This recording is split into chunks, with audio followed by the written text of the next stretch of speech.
स्वर संधि को हम समझेंगे। इसकी जो घात 5 लगा रखी है, पहले हमने उस भाग में देखा है। तो ये जो हम भाग 3 देख रहे हैं, इस उस संधि संबंधित जो वीडियो था पहले उसका, तो स्वर संधि की घात 5 थी। अब हम उसमें से दीर्घ स्वर संधि को समझ रहे हैं। सूत्र भी लिखे थे और सूत्र कुछ बचे भी थे। उन सूत्रों के हिसाब से अब हम आगे बढ़ने जा रहे हैं, आगे और बढ़ रहे हैं। तो ये सूत्र देखिएगा, अ धन अ बराबर आ। तो अगर आपने सूत्र अगर समझ लिया तो आप संधि भी समझ जाओगे, संधि के जो विच्छेद है वो भी कर पाओगे। अब जैसे ये रहा धर्मार्थ, धर्मार्थ, तो क्या हो जाएगा, धर्म धन अर्थ। तो देखिएगा यहां पर अ है, ये अ, वापिस यहां पर भी अ है, और ये क्या हो गया, आ हो गया।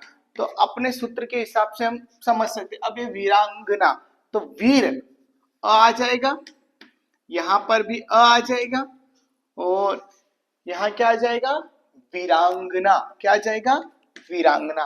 तो अ धन अ बराबर आ।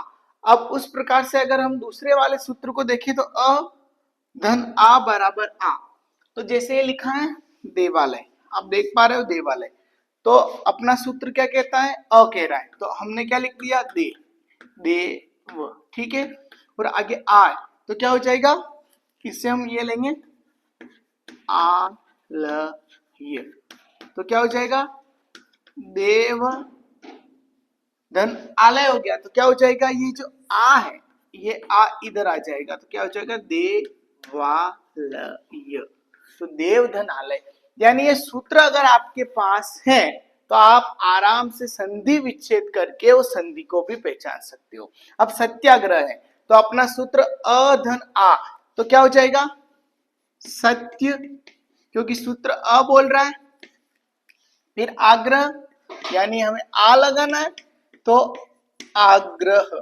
तो फिर सूत्र क्या बोल रहा है, अ धन आ बराबर आ, तो क्या हो जाएगा, ये हमने लिख किया सत्याग्रह।